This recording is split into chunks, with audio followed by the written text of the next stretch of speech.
welcome to the show. This is The Force Always, unprecedented twice in 24 hours.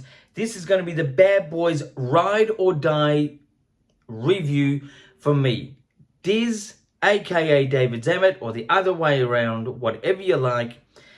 So let's get right into it, straight off the bat. This is an 8.9 out of 10 movie. Unbelievable. Great action. Great pacing.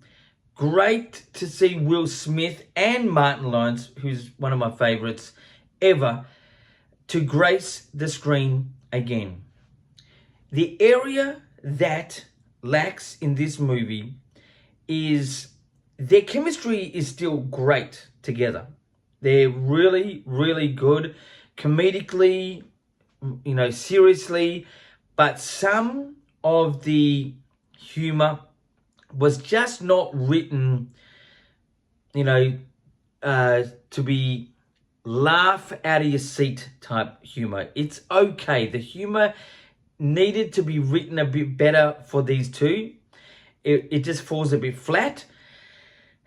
The other thing is the music gets a bit, being real, picky about this, could have been really, really good. The only part that the music hits to me, being a Run DMC fan, hip hop fan, but also just the way it hits is there's a point in the action where there's an old Run DMC song, and as the action sort of gets a bit high velocity, this is towards the end, there's a great sort of Run DMC beat with the action, works so well. In fact, Martin Lawrence gives off some of the lyrics in the beginning, connecting to the song, which I thought was so funny. One of the good pieces of humor in the film. Humor is good. Chemistry is good. It's a great film. Watch this on the big screen. The way this film ties into, especially the last film and even previous films, is really well done. It just sort of it seems to be the right way where the story goes. But after this particular episode, where the story is going to go, I don't absolutely know, because one, they are getting older, and to keep this up is going to be intense, and to have another reason to get together is going to be interesting.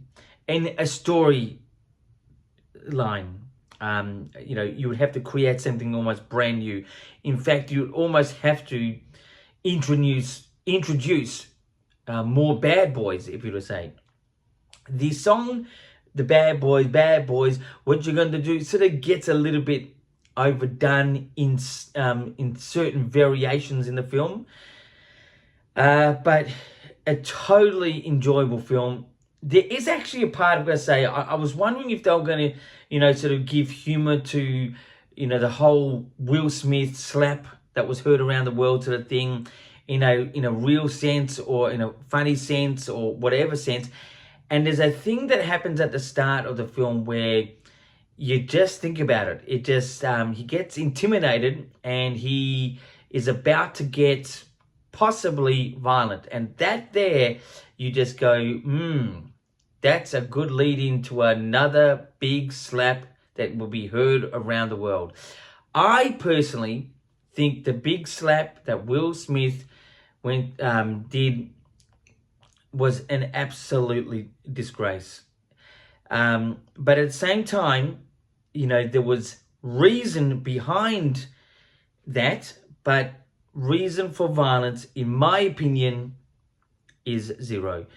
It's just a way of, in my understanding, an easy way out and not a resolve that's educational, in my opinion.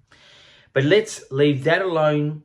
If you want to see this film, take aside the whole Will Smith thing, which you actually don't think about it much. You only think about it in parts. It's actually such a great action film.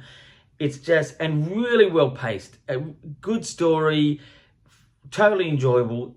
It's the real deal. 8.9 out of 10.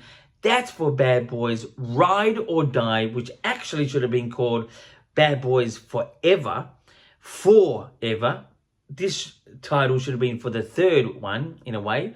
But, yeah, so I think it was just an enjoyable film. And, you know, back to Bruckheimer, in my opinion, Bruckheimer and Don Simpson, the producers, just that gritty street and, you know, drama sort of street sense. It's great. It's fantastic. Anyway, so pretty much that's my review for Bad Boys Ride or Die. And until the next time, my friends, keep rocking.